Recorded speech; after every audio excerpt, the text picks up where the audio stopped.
Bitcoin. What is Bitcoin?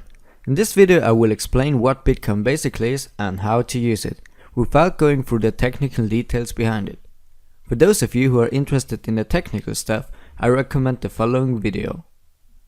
Bitcoin is basically just a system which allows a decentralized network to maintain a digital ledger which can't be compromised. This digital ledger contains every single transaction that was ever made and is stored on every computer which participates in the Bitcoin network. Let's take a closer look. Decentralized means that there is no central authority like a bank which takes care of the transactions. The public ledger isn't stored on a central place, but does exist on every computer which has a Bitcoin client on it. Let's assume that in the beginning Peter has 5 Bitcoins. Where Bitcoins come from in the first place will be covered later. You're now looking at a list of all transactions. Peter sent 3 Bitcoin to Tyler, Tyler sent 2 Bitcoin to Maria, Peter transfers 1 Bitcoin to Martin, and Maria transfers 1 Bitcoin to Martin. By going through that list, your computer can get everyone's account balance.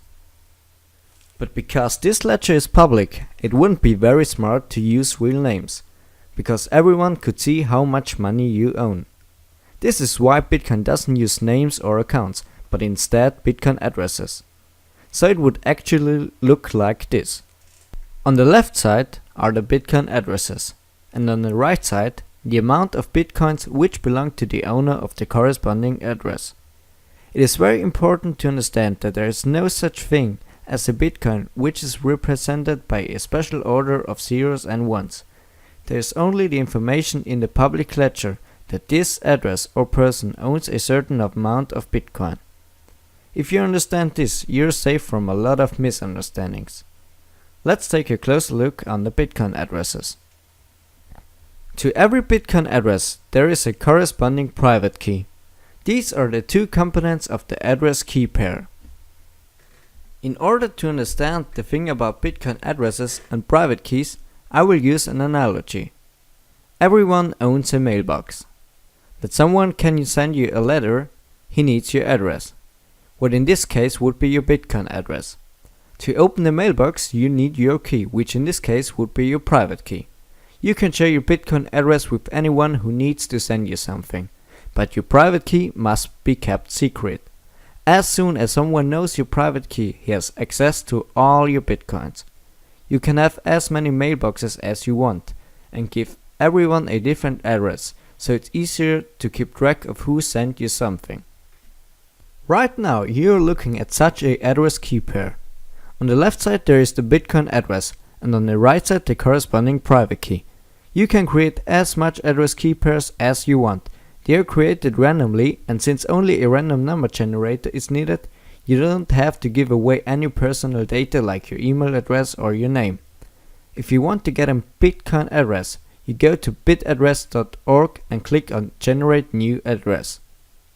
A little side note for security reasons, do not use the displayed address because everybody who sees this video knows the private key for this address, and therefore everyone would have the key for this mailbox. Some of you might now think, but hey, what happens if 2 people get the same address by coincidence? Then we're screwed, but hey, no need to worry. This case is extremely unlikely. Imagine 2 people on Earth must pick 1 grain of sand.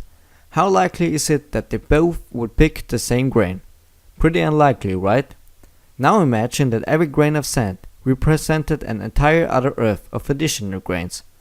How likely is it now that 2 people would pick the same grain of sand if they're randomly distributed? Nearly 0%, right? But that 2 people get the same address is more than 1 billion times more unlikely. Actually, the only thing you need for Bitcoin is such a address key pair, consisting of your Bitcoin address and your private key. Actually, you just need your private key, because you can calculate your address out of your private key. The Bitcoin address is needed for receiving Bitcoin and can't be told anyone. The private key is needed for sending Bitcoins and must be kept in secret. So where do Bitcoins come from in the first place? How many are there and how many will there ever be? The amount and the growth of the Bitcoin supply is predetermined. The Bitcoin project started on the 3rd of January. At the beginning, the creation rate was roughly 50 Bitcoin every 10 minutes. This is how the creation rate works. The first 4 years, every 10 minutes, 50 Bitcoins are created. The next 4 years, every 10 minutes, 25 Bitcoins. The next 4 years, every 10 minutes, 12.5 Bitcoins. The next 4 years, every 10 minutes, 6.25 Bitcoins, and so on. Because of this, the number of existing Bitcoins approaches asymptotically to 21 million, but will never truly reach it. Due to this, you are safe from inflation. We get to feel the inflation every day. Things get more expensive and you can buy less with the same amount of money. Not with Bitcoin. As of September 2014, there are over 13 million Bitcoins in circulation. So now we know how many Bitcoins are being created and how the supply is limited. But now the big question is, who gets these new created Bitcoins? Do the creator of Bitcoin get them and are they scamming us all? No, those newly created coins are distributed to the miners. Miners are persons who try to solve ongoing mathematical problems which are building on the top of each other. These problems can only be solved with enormous computing power.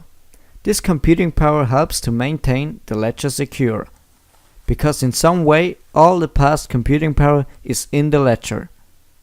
The miner who solves the mathematical problem is allowed to send himself 25 Bitcoins out of thin air. As a reward, the entire Bitcoin network accepts that. These mathematical puzzles are so designed that it takes the entire network on average 10 minutes to solve them. Now you can see the connection between mining and the creation of Bitcoin. Therefore, the way money is created is clear and fair. You can also be a miner if you want to, but it's a hardcore business today.